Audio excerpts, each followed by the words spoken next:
ఆచి చికెన్ మసాలా. దేశవ్యాప్తంగా ఆసక్తి రేకెత్తించిన 3 రాష్ట్రాల అసెంబ్లీ ఎన్నికల పోలింగ్ సాయంత్రం 6 గంటలకు ప్రశాంతంగా ముగిసింది.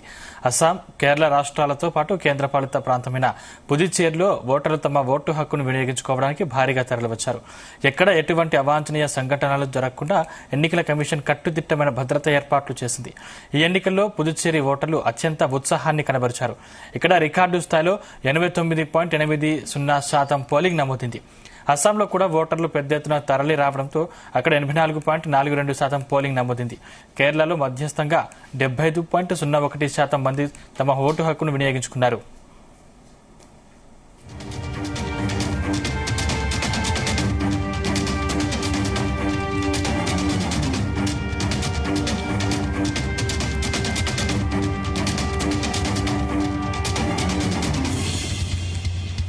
ఈ 3 రాష్ట్రాల భవిష్యత్తును నిర్ణయించే ఈ ఓట్ల లెక్కింపు ప్రక్రియ వచ్చే నెల మే 4న జరగనుంది.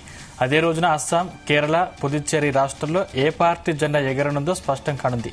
పోలింగ్ శాతం భారీగా నమోదు కావడంతో గెలిచారా ఇటు ప్రతిపక్ష పార్టీలు ధీమా వ్యక్తం చేస్తున్నాయి. ఈ అంశానికి సంబంధించిన మరిన్ని డీటెయిల్స్ మా చీఫ్ న్యూస్ కోఆర్డినేటర్ రాధాకృష్ణ అందిస్తారు. రాధాకృష్ణ. Good evening Sandeep. మొత్తంగా కూడా 3 రాష్ట్రాల్లో ఇవాళ అసెంబ్లీ ఎన్నికలకు పోలింగ్ ముగిసింది. సో సాయంత్రం 6 గంటల వరకు ఈ పోలింగ్ ముగిసింది. ఇప్పటి వరకు కూడా ఎవరైనా లైన్ లో ఉంటే 6 గంటల వరకు కూడా ఓటు వేయడానికి లైన్ లో ఉన్న వాళ్ళందరికీ కూడా ఓటు హక్కును వినియోగించుకునే అవకాశం కల్పించింది. సో ఈ నేపథ్యంలో ఈ రోజు అస్సాం, కేరళ రాష్ట్రాలతో పాటు కేంద్ర పాలిత ప్రాంతమైన పుదుచ్చేరిలో ఓటర్లు తమ ఓటు హక్కును వినియోగించుకున్నారు. సో మొత్తంగా కూడా పెద్ద ఎత్తున గతంలో పోలిస్తే ఈసారి అదనంగా ఓటు హక్కును వినియోగించుకోవడానికి భారీగా ఓటర్లు బారులు తీసిన పరిస్థితి కనపడుతుంది. ఎక్కడ ఎటువంటి అవాంఛనీయ సంఘటనలు జరగకుండా ఎన్నికలు చాలా ప్రశాంతంగా జరిగాయి. భద్రతను కూడా కట్టుదిట్టంగా చేశారు. ఈ ఎన్నికల్లో పుదుచ్చేరి ఓటర్లు అంటే ఎక్కువగా శాతం అంటే మాక్సిమం అంతా కూడా ఓటు హక్కును వినియోగించుకునేందుకు రికార్డు స్థాయిలో ఓటు హక్కును వినియోగించుకునే పరిస్థితి కనబడుతోంది. సో 89.80% పోలింగ్ కూడా నమోదైంది పరిస్థితి. సో పుదుచ్చేరిలో ఇక అస్సాంలో కూడా ఓటర్లు పెద్ద ఎత్తున తెలడంతో అక్కడ కూడా 84.42% పోలింగ్ నమోదైంది. ఇక కేరళలో, ఎందుకంటే కేరళ అనేది అత్యధికంగా దేశంలోనే అత్యధికంగా అక్షరాస్యత కలిగిన రాష్ట్రము, అందులోనూ ఎక్కువ విద్యావంతులు, మేధావులు ఎక్కువగా ఉన్న పరిస్థితి. అట్లాంటి రాష్ట్రంలో కేరళలో మాత్రం మధ్యస్థంగా 75%, ఎందుకంటే మాక్సిమం కేరళలోనే ఎక్కువ శాతం ఓటింగ్ అంతా, ఎందుకంటే చదువుకున్నారు కాబట్టి ఖచ్చితంగా ప్రతి ఒక్కరు ఓటు హక్కును వినియోగించుకుంటారు. సో కేరళలోనే ఎక్కువ శాతం ఓటింగ్ నమోదవుతుంది అని చెప్పేసి అంతా అనుకున్నా ప్రస్తుతానికి అయితే అంటే మంచి ఓటింగ్ శాతం నమోదైనప్పటికీ మిగతా ఇప్పుడు ఏదైతే అస్సాంతో పాటు పుదుచ్చేరితో పోల్చుకుంటే మాత్రం 75% మాత్రం పరిమితమైంది. అక్కడ ఇప్పటి వరకు అనుకున్న సమాచారం ప్రకారం 75.01% ఓటు పోలింగ్ శాతం నమోదైంది. సో ఓటర్లు అంతా తమ ఓటు హక్కును వినియోగించుకున్నారు. సో ఈ యొక్క ఎన్నికలు ప్రశాంతంగా ముగిశాయి. కొంత గందరగోళం అంటే ఏదైనా అవాంఛనీయ సంఘటనలు జరుగుతాయని చెప్పేసి భావించినప్పటికీ ఎక్కడ కూడా అట్లాంటి పరిస్థితి లేకుండా కూడా చాలా ప్రశాంతంగా ఓటర్లు అందరూ కూడా తమ ఓటు హక్కును వినియోగించుకున్నారు. ఈ 3 రాష్ట్రాలకు సంబంధించి భవిష్యత్తు మే 4వ తేదీన మొత్తంగా కూడా ఓటుకి సంబంధించి ఏ పార్టీ వైపు ఓటర్లు మొగ్గు చూపారు, ఏ రాష్ట్రంలో ఏ పార్టీ అధికారంలో రాబోతుంది అనేది మాత్రం మే 4వ తేదీన మొత్తం కూడా కౌంటింగ్ జరుగుతుంది. అదే రోజు వెళ్ళిపోతుంది. సో అదే రోజున అస్సాం, కేరళ, పుదుచ్చేరి రాష్ట్రాల్లో ఏ పార్టీ జెండా ఎగురుతుందో కూడా స్పష్టంగా అవుతుంది. అయితే పోలింగ్ శాతం భారీగా నమోదు కావడంతో గెలుపు ఓటర్లపై ఇటు ప్రస్తుతం అధికారం ఉన్న పార్టీ, అటు ప్రతిపక్ష పార్టీలు కూడా ఎవరికి వారుగా కూడా ధీమా వ్యక్తం చేస్తున్న పరిస్థితి కనపడుతోంది. సో ముఖ్యంగా కేరళ కూడా ఈసారి చాలా ఆసక్తికరంగా మారింది.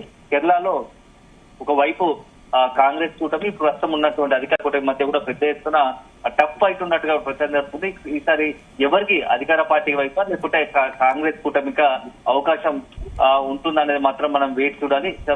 ఎందుకంటే కాంగ్రెస్ పార్టీకి సంబంధించి అదేవిధంగా బీజేపీకి సంబంధించిన అందరూ కూడా కీలక నేతలంతా కూడా కేరళలో ప్రచారం పాల్గొన్నారు. సో తెలంగాణ నుంచి కూడా సీఎం రేవంత్ రెడ్డితో పాటు పలువురు మంత్రులు కూడా కేరళలో కాంగ్రెస్ పార్టీ తరఫున అక్కడ ప్రచారంలో పాల్గొన్న పరిస్థితి. సో ఇప్పుడు ఎన్నికలు ముగిశాయి. మే 4వ తేదీన మొత్తంగా కూడా ఫలితాలు రాబోతున్నాయి.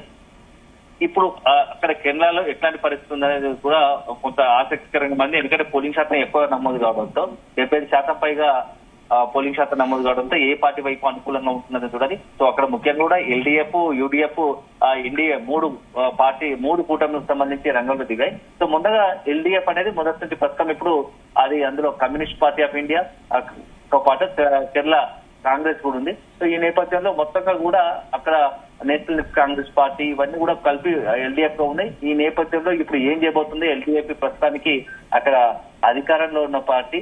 సో ఇప్పుడు ఎల్డీఎఫ్ వైపు మరి ప్రజలు అధికార పార్టీకి ఉన్నటువంటి పాలన పైన అయితే ముఖ్యమంత్రి పినరై విజయ్ ఆధ్వర్యంలో ఉన్నటువంటి పార్టీకి సంబంధించి అక్కడ ఆ కూటమికి మరొకసారి పట్టం కడతారా, లేకుంటే ఇటీవల కాలంలో కాంగ్రెస్ పదే చెప్తుంది కేరళలో మార్పు రాబోతుంది, కేరళలో మా పార్టీ అధికారం రాబోతుందని చెప్పేసి చెప్తున్న పరిస్థితి. యువనేత రాహుల్ గాంధీతో పాటు చాలా అత్యంత కీలక నాయకులందరూ కూడా కేరళలో ప్రచారం చేసిన పరిస్థితి. సో ఈ నేపథ్యంలో కాంగ్రెస్ నేతృత్వంలోని యూడీఎఫ్ కూటమి అధికారానికి రాబోతుందా అనేది కూడా మనకు తెలియాల్సింది. సో ఒకవైపు ఎల్డీఎఫ్, యూడీఎఫ్ మధ్య ప్రధానంగా పోటీ ఉండబోతుందని చెప్పేసి కూడా కొంత అంచనా ఉంది. సో విశ్లేషణ వినపడుతూ ఉన్నాయి. సో యూడీఎఫ్ సంబంధించినటువంటి కాంగ్రెస్ తో పాటుగా ఇండియన్ యూనియన్ ముస్లిం లీగ్ కూడా ఉన్నాయి. సో కొంత కాంగ్రెస్ కు సంబంధించి అత్యంత కేరళలో కొంత కాంగ్రెస్ కు అక్కడ ఉన్నటువంటి ముస్లిం సంబంధించి మైనార్టీ ఓట్లు కాంగ్రెస్ వైపు మొగ్గు చూపే అవకాశం ఉంది. ఈ కాంగ్రెస్ కు ఇదే కొంత ప్లస్ అయ్యే అవకాశం ఉంది. ఈ నేపథ్యంలోనే అక్కడ ఉన్నటువంటి మొత్తంగా కూడా ప్రస్తుతం కేరళలో ఈ రెండు పార్టీల మధ్య చాలా రెండు కూటమిల మధ్య తీవ్ర పోరుతుంది. దాంతో పాటుగా బీజేపీ నేతృత్వంలోని ఎన్డీఏ కూటమి కూడా రంగంలో దిగింది. సో గతంతో పోలిస్తే ఈసారి ఎన్డీఏ కూటమి తన ఓటు బ్యాంకును పెంచుకునే కనబడతా ఉంది. సో భారతీయ జనతా పార్టీ కూడా తన ఆ పార్టీకి సంబంధించినటువంటి కొన్ని కేరళలో ఇతర బీజేపీకి మద్దతు ఇచ్చే కొన్ని కూటమి పార్టీ చిన్న పార్టీలన్నీ కలిసి కూడా ఒక పంటగా ఏర్పడి ఎన్డీఏ ద్వారా రంగంలో దిగింది. సో బీజేపీ గతంతో పోలిస్తే కూడా అక్కడ ఈసారి ఓటు బ్యాంకును గణనీయంగా పెంచుకునే అవకాశం కనబడుతుంది అని చెప్పేసి కూడా తెలుస్తా ఉంది. మొత్తంగా ఓవరాల్ అయితే కేరళలో ఇంట్రెస్టింగ్ పోరు ఉంది. ఈ పోరులో ఎవరు గెలుస్తారు, ఎల్డీఎఫ్ కూటమా, యూడీఎఫ్ కూటమా, లేకపోతే ఎన్డీఏ కూటమా, ఈ మూడు కూటమిల రంగంలో ఉన్నాయి. సో అల్టిమేట్ గా మనం చూడాలి. ఒకవైపు మొత్తంగా ఈ ఫలితాలకు సంబంధించి మాత్రం మే 4వ తేదీన ఫలితాలకు సంబంధించి పోలింగ్ సంబంధించి కౌంటింగ్ జరుగుతుంది. ఆ తర్వాతే ఎవరు ఏ పార్టీ ఏ కూటమి వైపు కేరళ ప్రజలు మొగ్గు చూపారనేది మనం వేచి చూడాల్సి ఉంటుంది సందీప్. అలాగే ఇక నెక్స్ట్ మిగతా ఇప్పుడు పుదుచ్చేరిలో కూడా అట్లాంటి పుదుచ్చేరి, అస్సాం కూడా చాలా ఇంట్రెస్టింగ్ గా ఉన్నాయి. అక్కడ కూడా పెద్ద ఎత్తున ఎందుకంటే పోలింగ్ శాతం గణనీయంగా ఉండడంతో ఏం జరగబోతుందని చూడాలి. సో ఒకవైపు అయితే ఇది ఉంటే కేరళలో మాత్రం 140 సీట్లు ఉన్నాయి. 71 సీట్లకు మెజార్టీ సీట్లు రావాలి. మరి 71 సీట్లకు ఎల్డీఎఫ్ చేరుకుంటుందా, యూడీఎఫ్ చేరుకుంటుందా, ఎన్డీఏ చేరుకుంటుందా అని మనం చూడాలి. ఇక నెక్స్ట్ పుదుచ్చేరికి వస్తే అక్కడ కేంద్రపాలిత ప్రాంతము పుదుచ్చేరిలో కూడా ఎక్కువ పెద్ద ఎత్తున గణనీయంగా ఓటు పోలింగ్ శాతం నమోదు కావడంతో సో ఈసారి ఎలా ఉండబోతుంది అనేది కూడా మనం చూడాలి.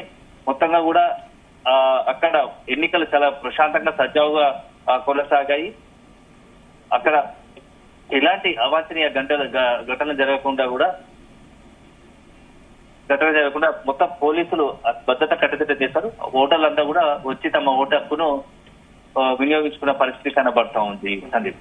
Right, thank you Radhakrishna.